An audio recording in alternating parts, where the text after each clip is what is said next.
Hi friend, learn for you academy में आप सभी का स्वागत है। हम लोग शुरू करने वाले हैं इंजीनियरिंग मैथमेटिक्स सेकेंड।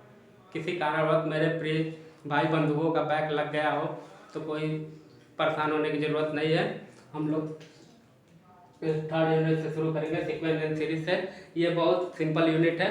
इससे 10-12 नंबर का हमेशा ही पूछा जाता है। 10 नंबर का एक न्यूमेरिकल तो फिक्स है। इससे हमारे साथ बने रहिए।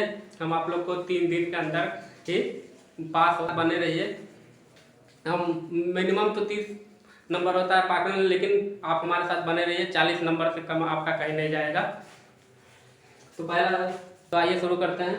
सीक्वेंस क्या है? Sequence is a function whose domain is the set of the natural number n whereas the range may be any set of n। मतलब कि सीक्वेंस क्या है?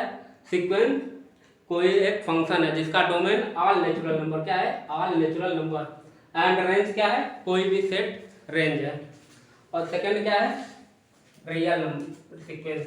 रियल सीक्वेंस क्या होता है? A sequence is a function whose domain of natural number n and range is the set of the real number r which is written as n model r। मतलब real sequence क्या है? Real sequence कोई भी एक function है जिसका domain natural number and range इसका क्या है? इसका रेंज है रियल नंबर। कोई भी रियल नंबर इसका रेंज है। इसको कैसे डिनोट करते हैं फ्रेंड? इसको इस प्रकार डिनोट करते हैं। एंड सीक्वेंस किस प्रकार डिनोट करते हैं? किसी किसी बुक में इस प्रकार दिया होगा, किसी किसी बुक में इस प्रकार। तो कंफ्यूज मत होइएगा, दोनों ही सीक्वेंस को डिनोट करने का है। अब इसमें आता है बाउंडेड एंड अनबाउंडेड सीक्वेंस। तो बाउंडेड सीक्वेंस क्या होता है?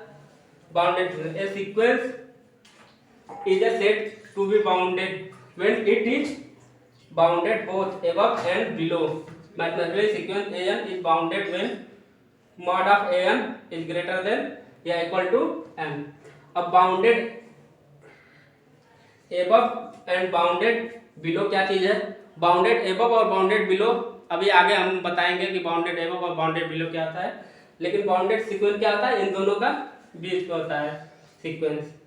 बाउंडेड एबव और बाउंडेड बिलो। इसको किस प्रकार से डिनोट करते हैं? इसको इस प्रकार से डिनोट करते हैं। For all natural number belong to n।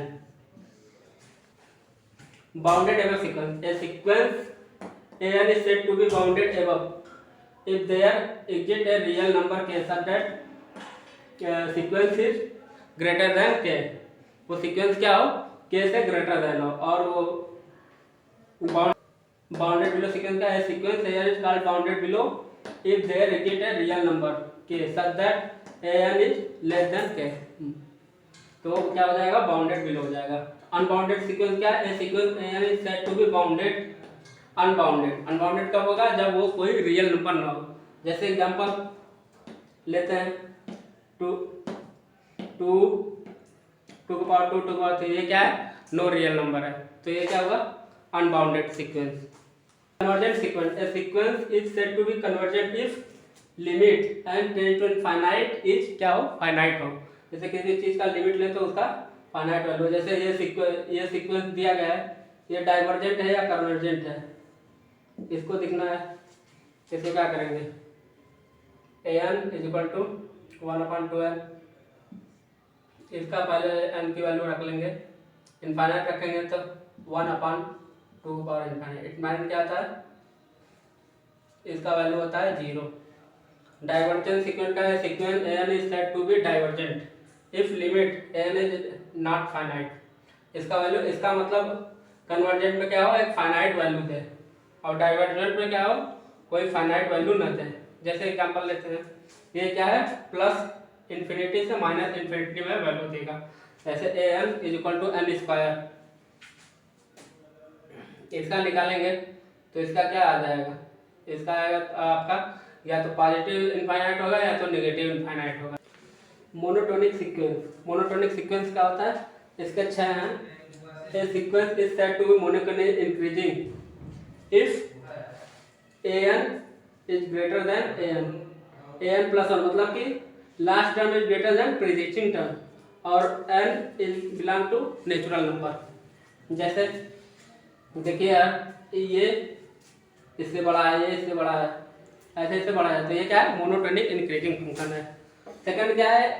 A sequence is said to be monotonic decreasing if an+1 मतलब कि अगला टर्म और पहला टर्म जो है उससे छोटा हो तो क्या होगा, मोनोटोनिक डिक्रीजिंग है। देखिए यहाँ पर ये क्या है, इससे छोटा है, ये क्या है, इससे छोटा है, क्या ये डिक्रीज होते जा रहा है सीक्वेंस। जैसे आप बहुत देखे होंगे सीक्वेंस डिक्रीजिंग का 1/2, 1/4, 1/8, ये क्योंकि ये सब क्या सीक्वेंस है, ये सब मोनोटोनिक डिक्रीजिंग सीक्वेंस है, ये डिक्रीजिंग सीक्वेंस है।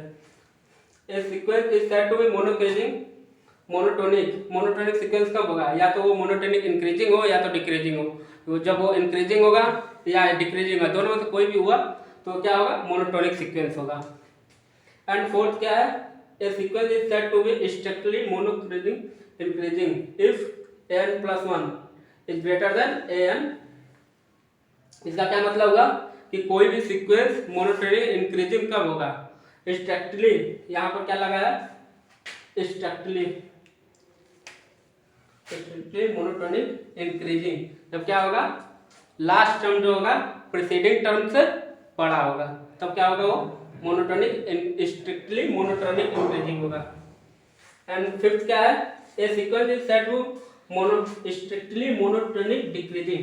स्ट्रिक्टली मोनोटोनिक डिक्रीजिंग कब होगा, जब an+1 is less than an+1, मतलब कि जो प्रीसीडिंग टर्म है वो लास्ट टर्म से छोटा होगा, तब क्या होगा, ये डिक्रीजिंग होगा। जाहिर सी बात है भाई कि जो आपका लास्ट टर्म है बड़ा होगा तो क्या होगा, वो डिक्रीजिंग होगा। छठवा क्या, an is said to be strictly monotonic if it is either strictly monotonically increasing और स्ट्रिक्टली मोनोटोनिकली डिक्रीजिंग। सिक्स ये कह रहा है कि कोई भी सीक्वेंस स्ट्रिक्टली मोनोटोनिक क्या होगा, पहले मैं क्या बताया था, मोनोटोनिक सीक्वेंस, लेकिन अब स्ट्रिक्टली मोनोटोनिक क्या होगा, तो वो स्ट्रिक्टली या तो डिक्रीजिंग हो मोनोटोनिक या तो इंक्रीजिंग हो। तो आइए एक एग्जांपल लेकर क्वेश्चन को हम लोग सॉल्व करते हैं। Discuss the convergent of the following sequence an is equal to an+1। पहला क्वेश्चन हम लोग सॉल्व करते हैं।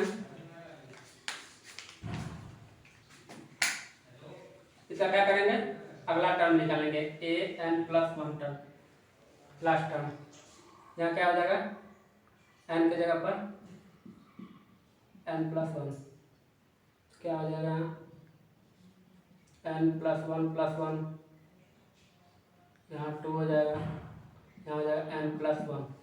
अब क्या करेंगे, प्रीसीडिंग टर्म से इसको घटाएंगे, सब्ट्रैक्ट करेंगे, an+1 माइनस an+1 क्या है, n+2 n+1 minus n+1 minus n। इसको सॉल्व करिए, कितना आ रहा है, n+1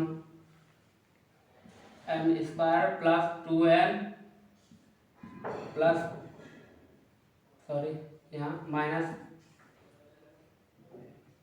n² minus 1 minus 2n, 2n cut गया, n² से n² कट गया, कितना आया, -1/n n+1।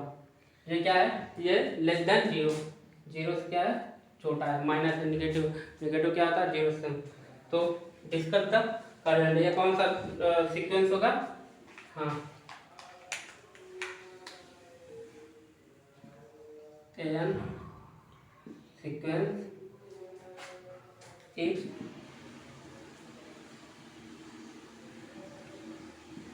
Monotonically decreasing sequence होगा।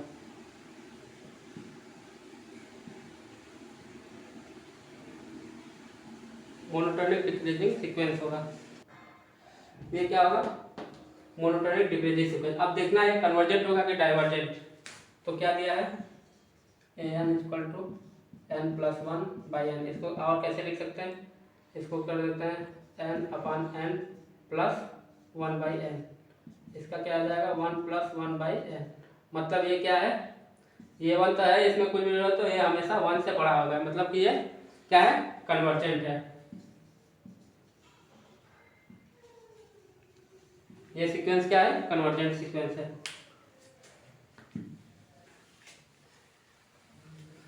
तो सेकंड क्वेश्चन दोस्तों आप लोग करिएगा, थर्ड क्वेश्चन में बता दे रहा हूँ और कमेंट में लिख दीजिएगा कि कितने कितने लोग का सही आया कि नहीं आंसर। थर्ड क्वेश्चन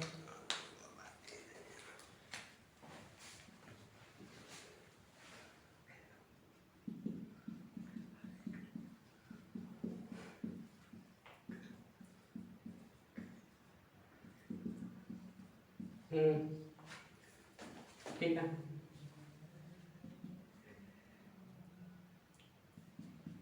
अगला टर्म लेंगे।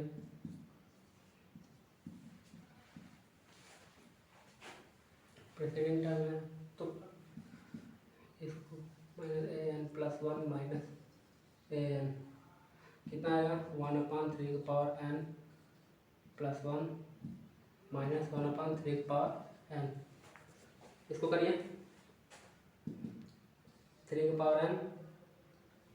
माइनस 3 प्लस वन इंटू ये कितना हो जाएगा? 3n plus one into 3n ये कितना हो जाएगा? इसको ऐड कर दीजिए, आ जाएगा निकाल करते हैं। ऊपर वाला हो जाएगा आपका 3n कॉमन लिए तो हो जाएगा 1 माइनस ये तो क्या वाक्य लिख सकते हैं 3 इंटू 3 तो यहाँ क्या हो जाएगा? 3 हो जाएगा और इसमें क्या हो जाएगा? 3n to n plus one तो क्या हो जाएगा? 3/2n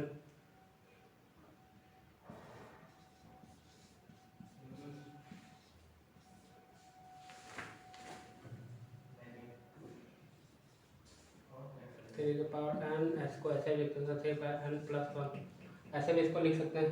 ये कट गया कितना है? -2/3n प्लस वन माइनस में आता ये क्या है? लेस देन 0 तो कितना है? ये क्या होगा? ये आपका मोनोटोनिकली डिक्रीजिंग फंक्शन होगा। क्या होगा?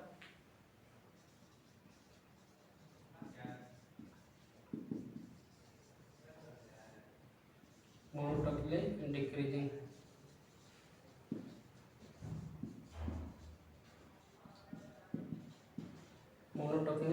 फंक्शन